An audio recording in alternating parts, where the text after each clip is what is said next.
parler beaucoup, manger l'argent, voyager beaucoup seulement, mais travailler beaucoup, créer des choses, emploi des jeunes, non, non, non. Les dirigeants africains, les dirigeants sont comme ça. Les grandes gueules. Essayez de vous livrer tout sur les dessous de l'actualité. C'est notre vocation tous les matins. De 9h à 12h, notre équipe se mobilise et tente de vous servir les clés de compréhension de notre actualité en toute humilité. Nous sommes heureux encore ce matin de vous retrouver.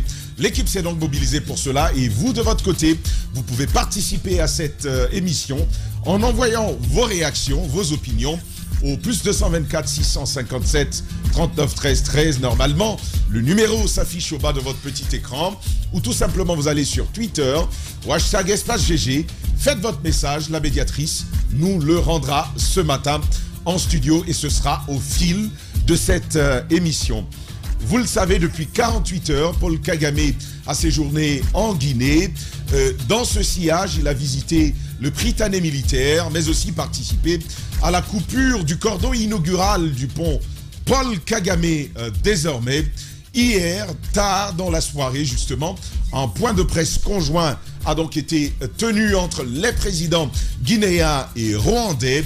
Alors, cette déclaration conjointe, qu'est-ce qu'il faut en retenir ? Jacques Léo-Aleno, vous l'entendrez au fil de cette émission sur ce sujet-là.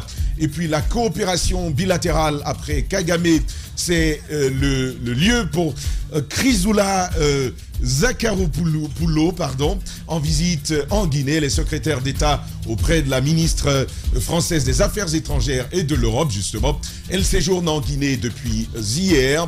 Que faut-il savoir de cette visite? Quels sont les enjeux de ce séjour-là?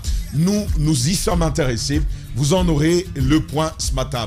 Et puis ce duel entre Charles Wright et Bernard Goumou, Premier ministre du gouvernement de la transition en République de Guinée, nous y revenons avec de nouvelles précisions sur les raisons de la brouille. Si tout va bien, quelques acteurs particuliers que vous entendrez sur cette actualité-là.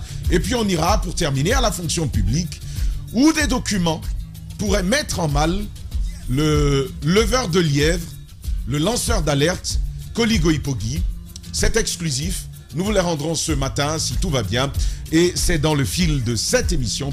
Merci de nous avoir préférés ici encore cette matinée avec Moussa Yeroba. Bonjour.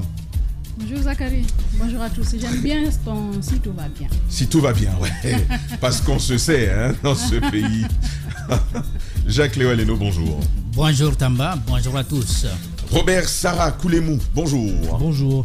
Bref, très bref, mais un petit fait de société très important que je viens de remarquer. Je ne sais pas si tu as remarqué au rond-point Matoto, au marché.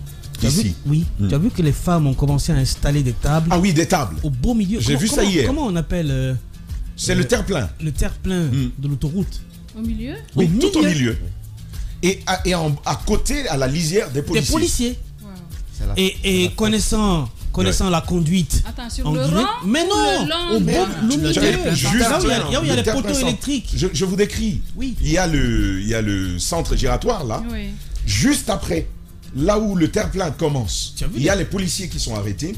Et juste après, les policiers derrière le poteau qui se tient là, elles ont rangé des tables. Tu as vu alors qu'il y a quelques mois, est-ce que ça fait plus de 2 mois qu'un accident a coûté la vie à un enfant? Ben oui. Juste dans les parages alors, là-bas, là c'est où le moment. les mendiants, elles ne sont pas nombreuses pour l'instant. En fait, je me demande comment. J'ai vu ça hier. Je me demande comment les gens. Mais ces bonnes femmes, elles aussi. Enfin, c'est vrai qu'on accuse les policiers, les autorités et autres. Mais à un moment donné, il s'agit de ta propre vie. Installer des tables au beau milieu de l'autoroute comme ça, connaissant la conduite ici en Guinée. On n'en revient pas. Non, le problème, quand j'ai vu ça, le problème, moi, on a fait un reportage là-dessus, même pas un, plusieurs reportages. Il y a le même slogan qui vient, et c'est là depuis des décennies. Nos maris ne travaillent pas. Nous sortons pour nourrir nos enfants, pour payer les frais de scolarité de nos enfants. Et cela a été répété plusieurs fois et c'est devenu comme une culture. Et aujourd'hui, je crois, l'aspect qui encourage cela aujourd'hui particulièrement, nous sommes à l'approche de la fête, donc elles viennent envahir. Tu vas pas justifier ça quand même, Daouda. Je ne suis pas en train de te donner des explications. C'est inexplicable, madame. Je suis en train de te donner. Je ne suis pas en train de dire que ce qu'elles sont en train de faire est bien ou pas, mais ce que je sais, nous sommes allés plusieurs fois parce que nous sommes le plus souvent agacés aussi par ce comportement. C'est pourquoi nous nous y intéressons et nous envoyons des reporters vers ces femmes. Que ce soit à Matoto, à Anko 5, à Anta, où il y a eu plusieurs morts d'ailleurs suite aux accidents. Anta, d'ailleurs, vous vous rappelez de ce camion qui a perdu le contrôle et qui a ravagé combien de personnes. Mais à Anta, les gros porteurs continuent. Ce qui est paradoxal, quand vous leur posez la question ou vous leur opposez un peu le danger qu'elles courent là, elles vous disent ouais, nous sommes bien conscientes, mais qu'est-ce qu'on peut?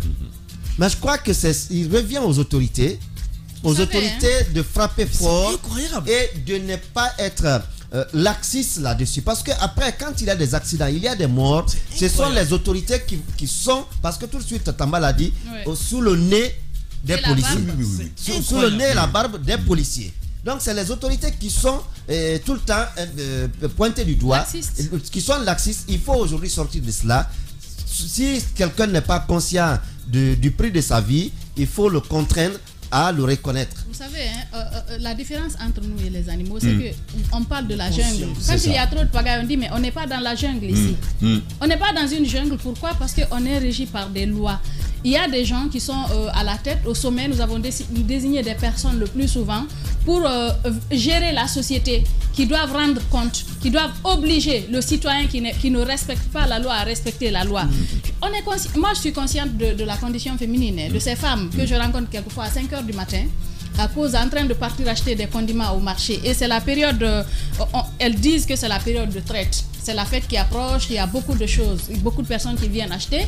Mais les conséquences de cela, c'est de se mettre en danger. Si vous voulez continuer pendant plusieurs années à vous occuper de votre famille, au moins sécurisez votre vie. Restez à un endroit où vous pouvez être à l'abri de certaines choses. Mais si vous vous mettez au beau milieu de la chaussée, imaginez, là, les mendiants, là, on les avait enlevés de là-bas, on les avait déguerpis de là-bas à un moment donné, mais ils sont revenus. Mais qui gère ça? Qui gère ça? Qui fait en sorte que sur la chaussée, quelqu'un ne vienne pas s'asseoir? En fait, l'État, c'est le bâton et la carotte. Le bâton et la carotte. On respecte la loi, mais quand quelqu'un s'entête, il faut agir. Il faut sévir, il faut enlever la personne et faire payer des amendes s'il le faut. Parce que je vous dis, quelquefois, ces femmes-là ne sont même pas conscientes du risque qu'elles prennent. Mais il faut les amener à le faire. En plus de faire quelquefois de la sensibilisation dans ces marchés et tout, il faut leur dire, quand les policiers sont là et qu'une femme vienne s'asseoir... Elles sont conscientes du risque. Mais c'est quoi? Elles sont conscientes du risque, mais ce qu'elles se disent, que on s'en remet à Dieu. Quoi. Oui, on va aller le faire, Dieu... Ce fatalisme qui te coûte la vie et qui c'est-à-dire que, vous connaissez la formule, si Dieu n'a pas dit, ça ne t'arrive pas. Et oui, ça se dit, mais après Dieu aussi dit aide-toi et je t'aiderai. C'est pour ça qu'il nous a donné aide-toi et je t'aiderai. C'est sur la voie qu'il t'aidera. C'est sur la voie qu'il te verra, qu'il va t'aider. En effet. De toute évidence, moi je voudrais que les autorités, parce qu'il y a une sorte de corruption autour de cela. Dans les marchés, vous venez de toucher la plaie. La corruption. Les gens se font de l'argent autour de cela. Moi j'ai vu une dame qui s'est battue avec un policier à Anko 5. Tu sais pourquoi? Si vous voulez que les gens vous respectent, faites-vous respecter et respectez la loi. Faites respecter la loi. Vous êtes des hommes qui avaient été formés pour faire respecter la loi. N'acceptez pas des sous-commissions. C'est-à-dire que quelqu'un vienne, la loi dit faites ceci et vous passez par derrière, vous prenez de l'argent avec une personne, vous dites bon, assois-toi ici pour une semaine, après on va régler ça.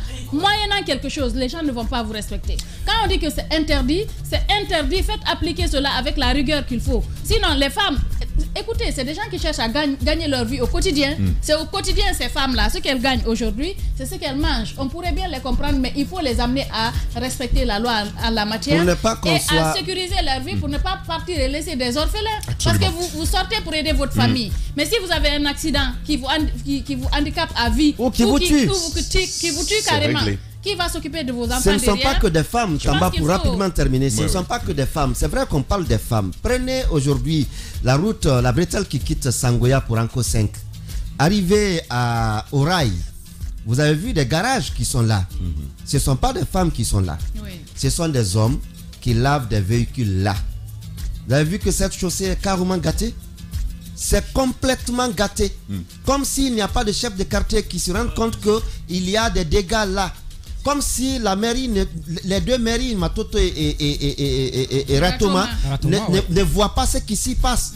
Parce que la limite, c'est au niveau des rails. Hein. Mais de l'autre côté, la partie qui est la plus touchée, c'est le côté Ratoma. En partant vers le marché en C'est vrai que l'eau a complètement détruit mais l'eau là vient au niveau des laveurs de véhicules. Voilà, l'eau ne vient pas d'ailleurs. Ce sont des laveurs de véhicules, comme on les appelle. Ils sont là. Encore 5 ans. Juste après les rails. Après les rails. Entre les deux rails. Aujourd'hui, traverser ces 10 à 15 mètres là, mais c'est des problèmes.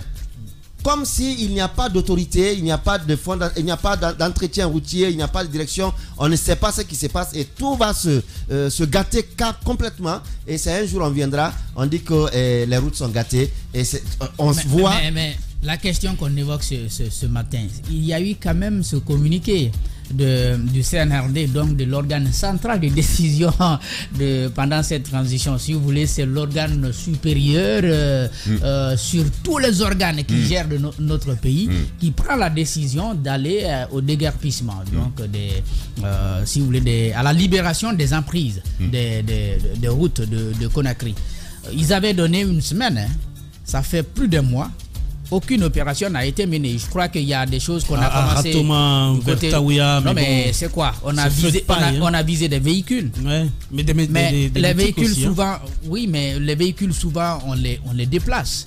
J'ai entendu la dernière fois le maire de Matoto dire je vais mener une guerre contre les occupations anarchiques. Ça également, ça reste dans les discours. Je crois que ce phénomène-là, il tend à devenir, si vous voulez, un problème invincible. Les grandes gueules. Si on va prendre la décision jusqu'à ce niveau-là et qu'on ne parvient pas à appliquer sur le terrain, c'est qu'il n'y a pas de parce rigueur. que quand même, c'est le CNRD qui a dit je casse les maisons des gens. Il a cassé. Le CNRD a dit je récupère ceci, je mets tel en prison, ils ont tout fait. Ça, ce sont des choses, quand ils disent, ils font. Mais quand ils ont dit qu'ils vont libérer les emprises de la route, eux-mêmes, ils ont reculé. Je crois que le problème doit être plus sérieux que ça. Et au fait, c'est sensible. On dit, si on y touche, on va avoir beaucoup de personnes derrière nous, sur notre dos, qu'on ne pourra pas gérer. Et alors, on reste en retrait. On n'agit pas. On parle, mais on n'agit pas. Voilà, je pense que le maire Toss, franchement, il faut s'il nous écoute là. Ça, c'est une question d'urgence. À mon avis, qu'il faut régler. Il pourrait y avoir un dérapage très vite et après, on criera à Dieu. Ça, j'étais choqué ce matin quand j'ai vu ça. C'est vraiment, il faut que le maire se bouge là. Il faut qu'il se bouge pour aller dire à ces femmes-là, pas les dégager par la force, mais par la pédagogie, leur expliquer que ici c'est pas un endroit où il faut s'installer. Non, c'est par la force. Et après on va expliquer. Moi, la décharge des là-bas c'est la force. La force, vous quittez ou on enlève. C'est la force. La règle, ça ne doit pas être un commerce. Je vais vous dire quelque chose. Ça peut pas l'être. Peut-être que vous aurez du mal à l'entendre comme ça, mais moi, je trouve une excuse aux maires. Les maires. Lesquels maires? Tous les maires. Des collectivités, d'accord. Tous les maires. Ils n'ont pas. Je pensais aux maires, aux mamans. Non, c'est pas des mamans. Les responsables de nos collectivités. D'accord. Donc, ils n'ont pas de force. Ils peuvent avoir le discours. Tous peut dire je vais dégager. Mais avec quoi? Ils peuvent. Non, mais avec quoi? Jacques, en réquisitionnant la police ou la gendarmerie. Je vais vous dire. Ils peuvent le faire. Ils peuvent réquisitionner la police et la gendarmerie. Quelle police? Ils n'ont pas de police municipale. Non, mais ils peuvent les réquisitionner. Ce que Jacques est en train de dire a bien du sens. Ils peuvent réquisitionner. Ça a bien du sens parce que les policiers dont on parle, ce sont eux qui réinstallent. Ils viennent, ils nient. Je vous dis. Là, c'est un autre débat. Mais je vous ai dit quelque chose. Le CNRD. J'ai dit l'organe suprême des décisions de notre pays a dit qu'il va dégager. Il n'a pas dégagé. C'est un petit maire de Matoto. Mais Jacques, c'est pas le même cas. Comment ça, ce n'est pas le même cas? Jacques, sais-tu? Quand le CNRD parlait, il parlait de quel pays? Il parlait de quelle ville? Jacques, il parlait de Conakry, il parlait de Matoto, de Ratoma, de Dixil. Je veux parler. Il ne l'a pas fait. On va l'écouter. Alors que le CNRD a plus de force. C'est lui qui gère la police, c'est lui qui gère l'armée, c'est lui qui gère la gendarmerie. Tout ce qui a été fait de grand dans ce pays ces derniers temps, c'est l'œuvre du CNRD. Vous ne vous posez pas la question pourquoi le CNRD a reculé face à ça. Très bien. Vous allez poser la question. Voilà, moi, je veux quand même lui poser la question. Oui. Jacques, sais-tu que ce déguerpissement il est toujours fait avec les municipalités. On les associe. C'est jamais le... Non. Ça leur est confié. Non, ça leur est confié. Non, Tamba. Ils sont embarqués. On les associe, vous savez pourquoi? Ce sont les municipalités qui exécutent. Tu sais pourquoi on les associe? C'est pour la sensibilisation. Mais l'action... On ne les associe même pas. On les embarque. C'est l'État. On les associe pas, on les embarque. Tu as tellement raison. Non, il n'a pas raison. Je veux demander à mes deux collègues d'être juste attentifs. L'équipe qui vient généralement pour faire le déguerpissement, c'est une équipe mixte, généralement composée de gendarmes, de policiers et de gardes communaux. Ils sont aux arts, les gardes. Il y a des gardes communales. Ça existe. On a des gardes communales. Ça existe, les gars. On a des gardes communales. Ça existe. On rigole pas. On rigole pas vraiment. Vous savez bien à quoi ressemble les gardes communales. Bon, mais ça existe quand même. Je veux souligner leur existence. Oui, vas-y. Pas la condition de l'existence, mais leur existence, d'accord. Mais Jacques, ce sujet il est très sérieux. Oui, je sais. Le sujet des... C'est pourquoi je veux qu'on interpelle le CNRD. Les comptes ont été gelés. On n'a plus été à même de les payer. Ils sont partis. Celles qui gèrent comment on appelle les stationnements à Kaloum, ce sont des gardes communales. On en a. Maintenant, bon, la condition, on peut en discuter. Mais au lieu d'aller jusqu'au maire, franchement, dans un pays organisé, on n'a pas forcément besoin des maires pour dire à ces femmes-là de quitter. C'est quand même des policiers qui sont à côté. Ils sont censés... Pose-toi la question, pourquoi ils laissent faire? Non, c'est ces femmes-là, si on n'est pas prêt, il ne faut pas les provoquer. C'est de la corruption. Ben écoutez... D'accord, mais franchement, Madame Hiro... Le message, il est passé. Je pense que... on n'a pas ce qu'il faut pour les faire partir, il ne faut pas les provoquer. Je pense que le message, il est clair. C'est pas parce qu'on n'a pas de bonne route que l'on prend son raccourci dans l'aéroport. Voilà, ça c'est important que... C'est Ahmed Kamara qui nous dit ça. Mais Jacques a quand même raison. Alors, les gardes communales, là... Franchement. Bon, la condition, Roby, on en parlera un autre jour. Nous allons poursuivre on va poursuivre cette émission. Jacques, avec vous, la Guinée, c'est quand même... là, on assiste à un ballet diplomatique. Paul Kagame, 48 heures. Aujourd'hui, c'est la France à travers une secrétaire d'État qui visite donc la Guinée. Pas mal d'annonces. Mais au-delà de l'officiel, il y a ce que l'on ne dit pas. D'abord l'officiel, Chrysoula Zakharopoulou, il faut que je regarde ce nom-là vraiment. Zakharopoulou. Heureusement il y a Zaka dedans et puis c'est... Il y a même Zakar. Il faut faire 5 Zakharipoulo. Voilà. Donc elle est au fait en tournée. Vas-y mon ami. Elle est en tournée en Afrique, je crois. Elle était la semaine dernière du côté de Lomé, donc au Togo, où elle a parlé donc de coopération aussi. Et ça, c'est la Guinée, c'est dans, si vous voulez, dans le secteur des coups d'État, où il y a le Mali, le Burkina Faso, et puis vous avez la Guinée. Il n'y a pas une telle visite qui est annoncée du côté, par exemple, des deux autres pays. C'est en direction de la Guinée que c'est annoncé. D'abord, l'officiel. L'officiel, on nous dit que à travers cette visite... la secrétaire d'État au développement, à la francophonie auprès du ministre français, de la ministre française des Affaires étrangères, viendra réaffirmer l'engagement de la France auprès de la Guinée dans le domaine de l'eau, de l'électricité, de l'éducation, la santé, la lutte contre le terrorisme. Il y a en effet deux secteurs majeurs à travers lesquels on peut sentir la France. Les grandes gueules.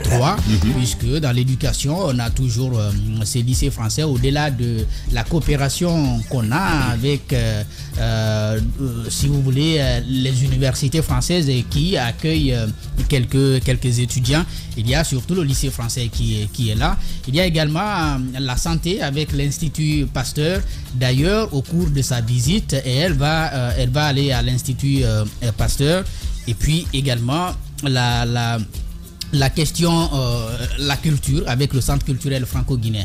Maintenant, lorsqu'on évoque la lutte contre le terrorisme, ça si vous voulez, ça suscite des interrogations, et en même temps, on peut toujours revenir sur une actualité Vous vous rappelez, après la visite du ministre de la Défense en France, il y a eu ces rumeurs-là. À l'époque, il était dans l'obligation, dès qu'il est descendu de l'avion à l'aéroport, de donner des explications. Il disait que il répondait à une invitation, sauf que ce qui avait été dit à l'époque, on avait soupçonné, n'est-ce pas, Conakry de servir finalement des bases à la France pour pouvoir continuer à lutter contre le terrorisme. Soit le terrorisme ou alors à rester dans ce secteur-là qui est en train de leur échapper.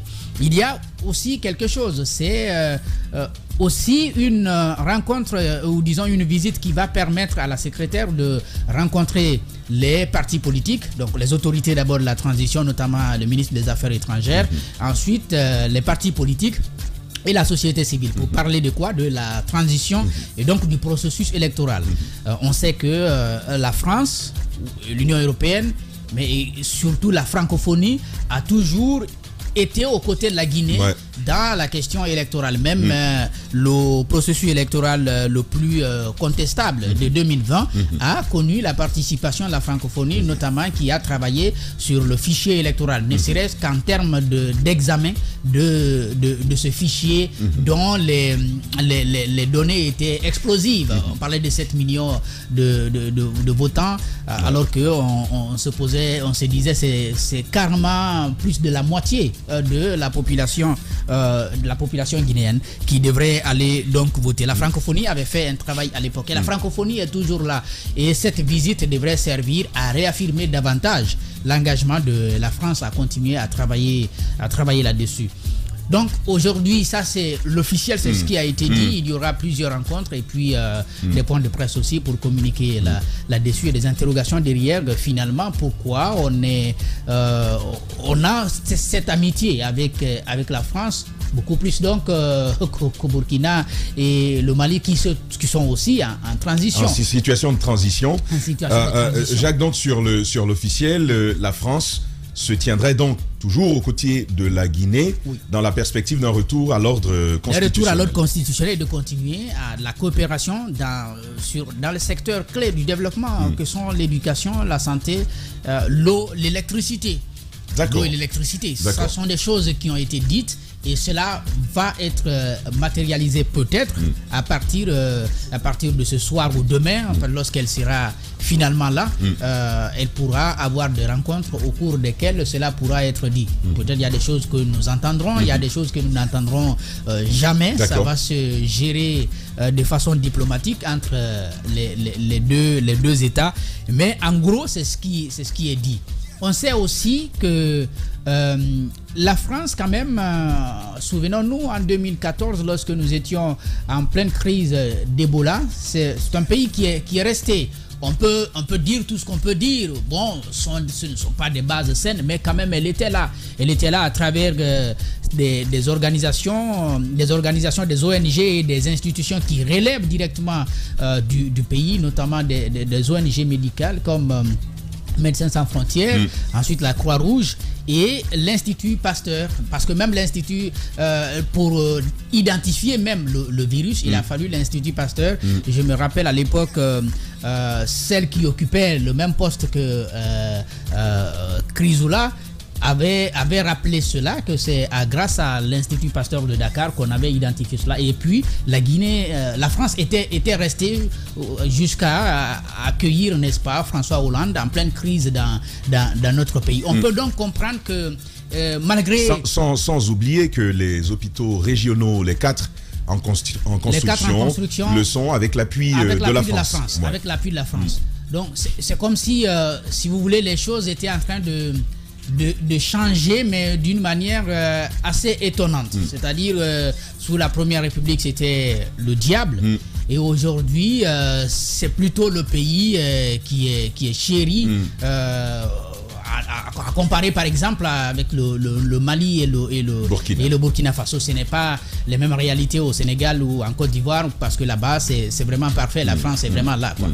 Voilà. Très bien. Et il y a quand même, mon cher Obi, au-delà de ces aspects que Jacques évoque, qui sont officiels, il y a l'annonce des États-Unis d'accompagner la Guinée et un certain nombre de pays, en particulier au-delà des aspects économiques, sur la lutte contre le terrorisme. Oui, mais ça c'est la France l'a refait. C'est leur domaine de prédilection. Mais pour répondre un peu à la question de Jacques, pourquoi la Guinée reçoit les balais diplomatiques contrairement au Mali et au Burkina, je pense qu'aujourd'hui il ne faut pas oublier que la France, quel que soit le pays, est quand même central dans des décisions au niveau des coopérations internationales.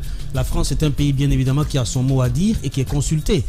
Et jusqu'à présent, je n'ai pas vu d'animosité entre la transition guinéenne et la France. Peut-être, mis à part l'accrochage avec le communiqué de l'ambassade des États-Unis, en ballot, c'est une habitude permanente entre la Guinée et la Guinée-Bissau et le président, pas la Guinée-Bissau, mais le président bissau-guinéen. C'est souvent des dérapages. Mais la France, précisément, la France est mal vue au Mali, tout le monde le sait. Elle perd du terrain. Elle a perdu Opération du de reconquête, c'est pourquoi je posais la question. Les États-Unis arrivent avec déjà les 300 millions de dollars pour la centrale, le gaz liquéfié, pour faire tourner la centrale. La France ne se dirait-elle pas, écoutez, c'est un autre gâteau de valeur qui risque de nous échapper. Allons-y à l'offensive. Évidemment, la France ne va pas accepter de perdre le terrain dans tous les pays de ses anciennes colonies. Et donc, vu que la Guinée est citée, entre guillemets, mis à part le fait que c'est une transition militaire, un petit bon exemple parmi les trois transitions, en tout cas du côté de la France, parce que vous vous souviendrez qu'au Burkina Faso, les médias français ont été chassés, notamment la correspondante ou le correspondant de Libération, etc. Ça avait déjà été fait au Mali aussi. Oui, au Mali, le Mali, ça c'est connu. Ah oui. L'animosité entre la France et le Mali, c'est de grands jours. Là, on ne parle même pas du... Mais le Burkina, jusqu'à présent, était encore resté un peu en amitié avec la France jusqu'à la dernière minute. On se rend bien compte que là aussi, ça s'est complètement gâté. Donc, entre les trois transitions, pour le moment, la Guinée, ça va bien. Et en RD Congo, ces derniers jours, c'était pas non plus non, c'est pas le bon jour. La meilleure des atmosphères. Même au Niger, je crois aussi. Et c'est d'ailleurs là, il va y avoir cette déclaration assez étonnante d'Emmanuel Macron qui a lâché on fait avec ceux qui sont là. Ceux qui sont là. On fait avec ceux qui sont là, ça veut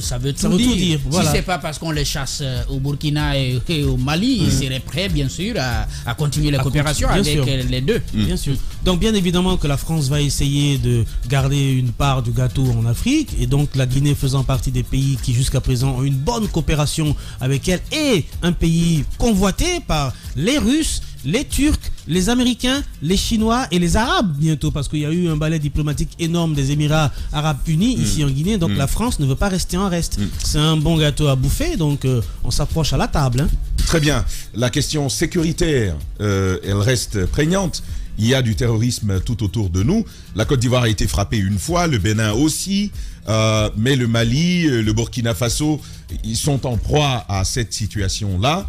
Est-ce qu'on ne se dit pas, c'est peut-être le lieu de préserver ses arrières, avoir une base arrière solide? Est-ce que les rumeurs d'installation d'une présence française militaire en Guinée ne sont pas plus, j'ai envie de dire, prégnantes désormais? Mais ça avait été démenti par le ministre délégué à la Défense. Oui, mais entre ce que l'on dément et ce qui se fait dans l'ombre. Je crois que la coopération entre la Guinée et la France aujourd'hui, c'est une vieille histoire qui n'est pas prête encore à s'arrêter. C'est un vieux mariage. C'est un vieux mariage qui n'est pas prêt à s'arrêter. Et j'écoutais un peu un officiel nigérien qui disait hier, qui était l'invité de François, je vais dire Christophe Baboubier, qui disait que la France n'a pas aujourd'hui intérêt à rester en retard dans l'investissement au Niger. Parce que dans quelques années, le Niger sera l'Eldorado africain. Donc la France a tout à gagner à ne pas être parmi les derniers, mais à être parmi les premiers. Donc, comme pour dire que si quelque part vous êtes en train de perdre du terrain, nous vous ouvrons nos portes, mais venez investir. Et aujourd'hui, que la France soit dans la même dynamique, que cela ne soit pas dit ainsi, dans la même dynamique vers la Guinée, parce que avec ce qu'on entend, ce qu'on a vu avec Alpha Condé par exemple, on a coupé le cordon ombilical, et de l'autre côté, ces derniers temps avec cette sortie avec sa belle-fille qui disait pendant qu'on est en train de chasser la France partout dans le monde, et c'est toi qui t'allies avec la France. Donc il y a aujourd'hui des éléments qui exprime bien le divorce entre la France et ses colonies. Et cela, la France n'est pas prête à les abandonner, ces colonies, parce que en les abandonnant, il y a aussi la porte qu'on laisse ouverte pour les... Abandonner? Oui, bien sûr. Oui, bien sûr, abandonner. Oui, oui. Abandonner parce que dans la tête, c'est la conception. En fait, c'est une question d'intérêt d'abord. Oui, non, ce que je suis en train de dire, dans la conception de la France et de ceux qui pensent français, c'est que nous sommes un élément qui appartient à la France. Nous n'avons seulement un précaré. C'est nous seulement qui gagnons en ayant un partenariat, une coopération avec la France. Donc, nous détacher de la France, c'est notre chute. Je veux dire, c'est la perception d'un certain nombre d'esprits par rapport à la situation. Je pense que le Burkina et le Mali, ils sont en train de prouver que... Avec ou sans, c'est pas le cas. Ça peut bien aller. Avec ou sans la France, ça peut bien aller. Mais il faut aussi que la France comprenne aujourd'hui, pour se repositionner, parce que la position, elle tangue là.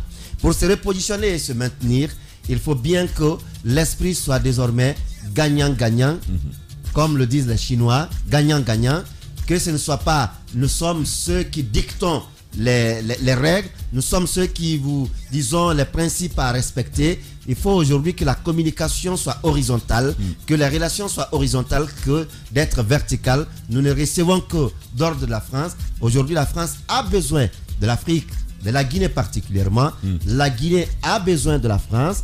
Il faut aussi que les relations soient du paradigme horizontal que vertical. D'accord. Moussa Yero, au-delà des intérêts économiques, au-delà des intérêts énergétiques, il évoquait le cas du Niger. Comme on dit dans la rue, le Niger est pété d'uranium. La France en a besoin. Areva est présent sur le territoire nigérien. Mais au-delà de tous ces aspects, de ces questions économiques, il y a quand même la question politique, la question de la Constitution, la question du retour à l'ordre constitutionnel. La Guinée qui reste donc toujours fréquentable. Quel message aux opposants, j'ai envie de dire aux acteurs politiques, opposés à la manière de la gestion de la transition? Je pense par exemple aux acteurs politiques, mais aussi à ceux du CNRD. Il faudra activer le... Merci. Je disais, la visite de Mme Frizoula est très large. Elle rencontre au-delà des facteurs économiques, des facteurs sociaux de la santé, dont vous avez parlé tout à l'heure avec la clinique Pasteur. Je ne parle pas de la clinique Pasteur. Oui, les hôpitaux. Les hôpitaux qui sont en train de se construire. Et l'Institut Pasteur. L'Institut, voilà. Je voulais parler de l'Institut Pasteur. Il y a aussi qu'elle doit rencontrer les acteurs sociaux, en effet, les forces vives, mais pour surtout parler de comment la transition devrait se dérouler, comment les choses sont en train de se passer aujourd'hui, quel dénouement heureux espère-t-on avoir, non seulement avec les autorités de la transition, mais aussi les forces vives. Donc c'est un éventail qui est très large. Vous l'avez dit, c'est une façon de retâter le terrain pour voir quel positionnement prendre face à ce qui se passe à travers le monde. La Chine qui s'investit un peu partout dans le monde, qui prend vraiment une grande importance dans l'investissement, surtout dans les pays africains, parce que l'Afrique, c'est le continent de l'espoir. Pour l'avenir, c'est le futur, c'est nous. Le futur, c'est ici. Mais le problème avec nous, il nous manque des hommes en fait, qui aiment réellement leur peuple. Des hommes qui savent mettre les cartes sur la table et discuter d'égal à égal. Parce qu'il faut repenser les relations. Tu fais bien de le dire. Entre l'Afrique et l'Occident. Il y a un professeur d'Afrique centrale très intéressant. Je crois que c'est le professeur Sankara. Il a un nom comme ça. Et puis il dit, regardez le paradoxe africain. Tout le monde vient chez nous. Oui. Mais nous, on veut quitter de... Tout le monde vient chez nous pour prendre nos richesses, pour extraire les richesses du sous-sol, les emporter chez eux. Mais nous, on veut quitter, aller chez eux pour vivre ce qu'ils ont construit, ce qu'ils ont réalisé chez eux. Alors que l'avenir, c'est ici. L'avenir, c'est ici, mais pourquoi les gens veulent partir? C'est parce que, justement, je le disais tout à l'heure, on n'a pas eu les dirigeants qu'il faut pour mettre l'attractivité qu'il faut ici, pour que les jeunes puissent rester. Imaginez, moi, je le dis à chaque fois, et il y a des gens qui pensent que s'ils avaient la Guinée dans leurs mains, s'ils pouvaient gérer ce pays, les gens prendraient le visa pour venir dans ce pays-là. Parce que nous avons tout ce qu'il faut ici. Les richesses que les gens viennent chercher. Par exemple, même dans la sous-région, les richesses qui sont en Guinée ne sont pas au Sénégal. J'ai même peur de nos richesses. Ne sont pas au Mali. Moi, j'ai peur de nos richesses. Tout ici. Nous avons tout ce qu'il faut ici. Ouais. Mais qu'est-ce qu'il faut? Récemment, on a vu ce qui s'est passé avec les sociétés minières. Les autorités ont repensé les relations antérieures. Pourquoi? Parce qu'il était obligatoire pour ces sociétés-là de construire leur siège. Mais justement parce qu'on n'a pas eu d'hommes forts de par le passé pour pouvoir affronter ces sociétés-là. Ou bien peut-être, ils sont forts, mais ils ont pensé à leur poche. À leur poche. Ils ont pensé à ce qu'ils pouvaient avoir. Ils ont pensé uniquement à leur personne en oubliant le peuple. Ils ont fait des marchés gré à gré qui ne rapportaient rien au peuple. Ou bien peut-être qu'ils rapportaient, mais eux, ils empochaient cela. Mais il faut que nous ayons des hommes peut-être qui réfléchissent comme Kagame, mais pas forcément. En fait, je n'adopte pas. Dans la logique maintienne mentale de Kagame. Dans la logique économique, mais pas d'éternel. Comment on appelle providentiel. Ça? Providentiel. Ouais. Dire que si c'est pas moi, rien ne se fera dans ce pays. Ouais, mais je préfère encore un président qui travaille bien, qui ça, dure. Qu'un mauvais président avec un mandat respecté. Hein. C'est ton point de vue. C'est mon point de vue. Il y en a qui sont venus. Oui. Je préfère encore un bon président. C'est toujours bien. Oui, d'accord. Mais je préfère encore un bon président qui dure. Les grandes gueules. Un bon président. Soulignez bien le mot bon. La dimension. Un bon président qui dure. Qu'un mauvais président qui fait 11 ans et qui laisse le pays en lambeaux. Roby, elle a évoqué la dimension providentielle des hommes. Il n'y a pas d'homme providentiel. Je ne suis pas en train de parler de providence. Moi, je suis bien d'accord. Je ne suis pas en train de providence. Quand on ne veuille pas d'un homme providentiel, mais la longévité n'est pas un problème en soi. Bon. Toi-même, tu aimerais vivre. Tu nous connais. Ça, c'est pas un problème. Mais en fait, à la tête d'une nation, c'est bien qu'il y ait l'alternance. C'est l'oxygène de la démocratie.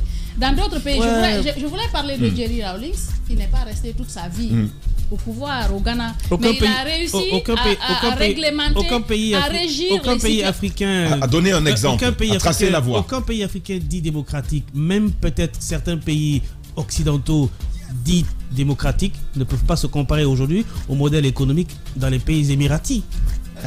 C'est pas possible. Mais pourtant là-bas, c'est des monarchies. C'est des gens qui pensent à leur peuple.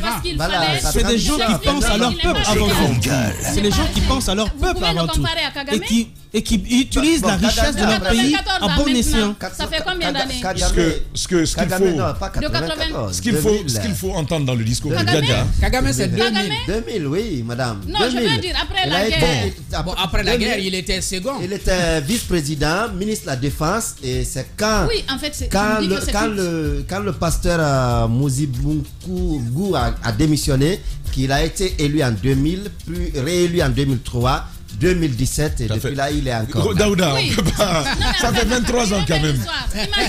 Imaginez. C'est l'âge de Diba, ça. Non, c'est à peu près. Quand même. Diba, 23 je ans. sais. D'accord, l'âge de Aïssa Toussane. 23 ans quand même. Allez-y. Allez-y. Même Sané a plus de 30 ans. Je sais. Mais le pays est prospère. C'est ce que je veux dire. On peut dire tout ce qu'on veut. Kagame, il est là, il a fait de belles choses. Sa façon de gérer inspire. Mais est-ce que c'est ce que nous souhaitons, qu'il y ait une seule personne? En fait, même la succession inquiète. Qu'est-ce qui va se passer après Kagame? Est-ce qu'on aura un homme qui a son leadership, qui a le sens du management de Kagame? Est-ce qu'il a préparé quelque chose? Parce que c'est ce qui fait que nos États sombrent. Nos États chutent. C'est ce qui fait que les partis politiques chutent après le parti au pouvoir, parce qu'il n'y a pas d'alternance. Je pense que là-dessus, tu fais peut-être mauvaise route. À mon avis, la vocation d'un chef d'État n'est pas de préparer qui va lui succéder. C'est le peuple qui le prépare. Qu'il laisse simplement ses successeurs émerger. Voilà, qu'il ne fasse pas de blocage. C'est important. Mais aujourd'hui, est-ce qu'il y a, comment on appelle cette vision-là au Rwanda? Bien sûr, le peuple rwandais. Même Roby n'est pas d'accord. Daouda, même Roby n'est pas d'accord avec ça. Il n'y a pas d'opposition. L'opposition ne fait pas le peuple. Mais attends. En démocratie, il faut qu'il y ait une voix discordante là, mais il n'y a pas de voix discordante. Le peuple rwandais réfléchit rwandais. D'accord. Daouda, Voilà. je te parle d'alternance. Je te parle d'alternance. On ne veut pas d'homme providentiel. Dis à Daouda. Pour revenir au débat, c'est quoi la vérité? L'Afrique, c'est le continent de l'avenir. Pourquoi les gens fuient ici? Je le dis encore une fois, on n'a pas eu d'homme qui puisse réellement exploiter ce potentiel-là, le mettre en valeur de sorte que les jeunes ne s'enfuient pas. Par exemple, imaginez qu'on puisse construire ici une usine de transformation de l'aluminium, de la bauxite, là, tel que le prônent les actuelles autorités. Des jeunes pourraient être employés là. Si par exemple, ce qui se fait le plus souvent, même si dans les institutions on recrute des personnes ici, vous voyez des Guinéens partir dire non, ne leur donnez pas tout ce montant-là comme salaire, sinon ils vont prendre des ailes, après ils vont se rebeller. Mais mettez en valeur les talents. Comment on appelle, les citoyens du pays, encouragez-les à rester au pays. Vous avez des expatriés qui viennent travailler au pays, qui vous prennent jusqu'à 25 000, 30 000 euros ou plus comme salaire à la fin de chaque mois. Le Guinéen qui est là, vous lui donnez 2 millions, on suppose que c'est suffisant. Alors faites le calcul, 2 millions pour quelqu'un qui doit être dans une maison et tout ce qu'il faut. On a toutes les richesses qu'il faut. Il faut repenser le modèle de relation entre l'Occident et l'Afrique.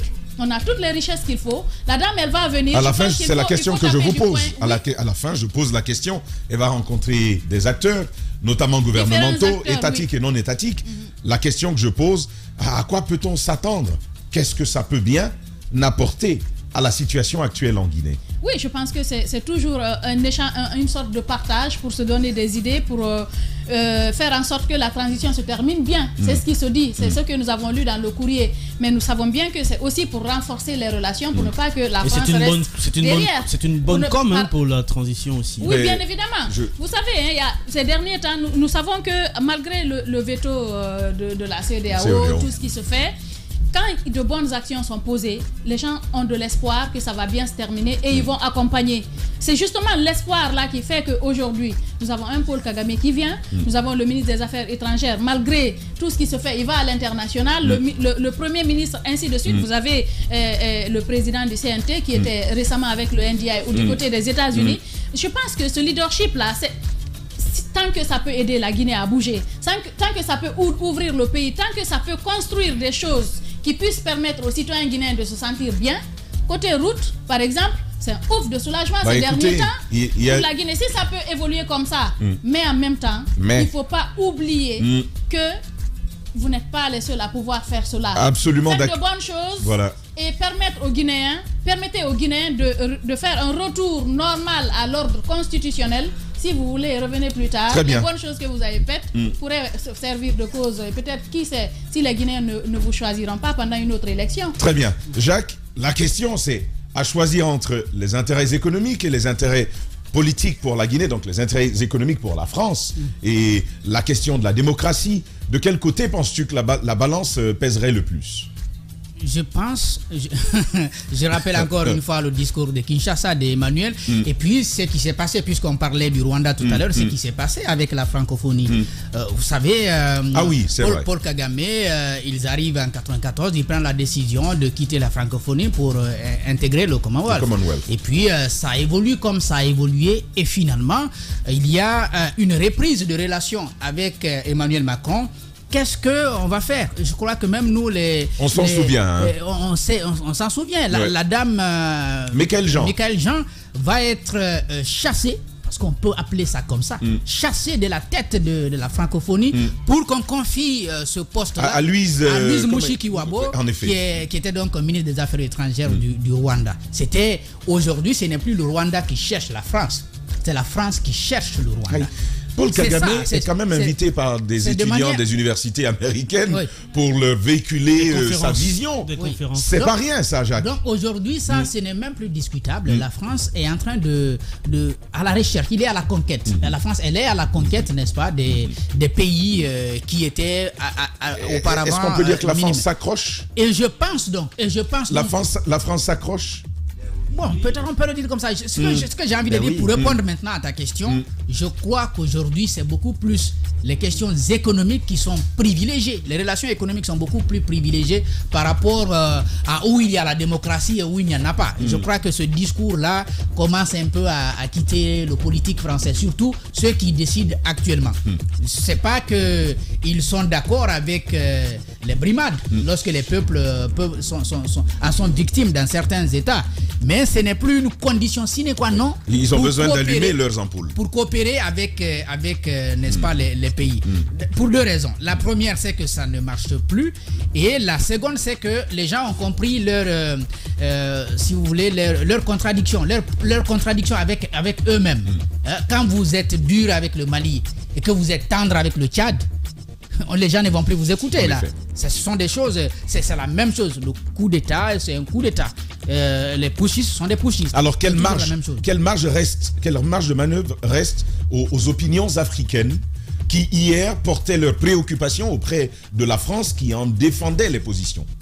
Si aujourd'hui on a tendance à avoir une France qui va prioriser ses intérêts économiques, quelles sont les marges qui nous restent en tant qu'opinion africaine? Je crois que les opinions africaines, qu'est-ce qu'il faut faire? Les opinions africaines sont préparées. Oui, elles doivent évoluer. Moi, j'entends souvent. Vers quoi? J'entends souvent quoi? Vers beaucoup plus d'autonomie dans les prises de décision. Non, mais surtout que de courage. Non, là on parle d'influence. On parle d'influence. Comment construire l'influence des opinions quand hier, ça s'asseyait sur l'action des forces, des grandes puissances? Je pense concrètement que les politiques vont se résoudre à dire, écoutez, il faut qu'on se batte nous-mêmes.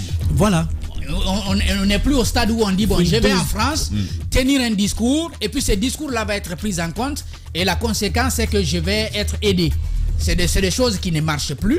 Il faut qu'à l'interne, les gens puissent convaincre les populations et peut-être ceux qui détiennent le pouvoir à se sortir d'une situation. Très bien. Paul Kagame et Doumbouya ont eu un point de presse commun, justement. Une déclaration conjointe. Le Rwanda prend quelques engagements. Jacques Léo fera compte rendu tout à l'heure. Et puis le ministre Charles et le Premier ministre Goumou, ces nouvelles informations que nous avons à partager avec vous ce matin. Et on va terminer avec la fonction publique où des documents sont particulièrement compromettants pour Coly, le lanceur d'alerte. Vous allez voir, c'est à dormir debout. Restez avec nous, on se retrouve dans seulement 10 minutes. Politiciens idéalisés, propos analysés par des experts sans langue de bois. Les politiques doivent nous rendre des comptes, c'est cela leur mission. En politique, vos amis sont vos ennemis. Écoutez les grandes gueules d'Adafo Média et ayez l'info juste. Les grandes gueules, tous les jours, 9h, 10h30, sur Radio Espace et tous les soirs en deuxième partie de soirée, sur Espace TV.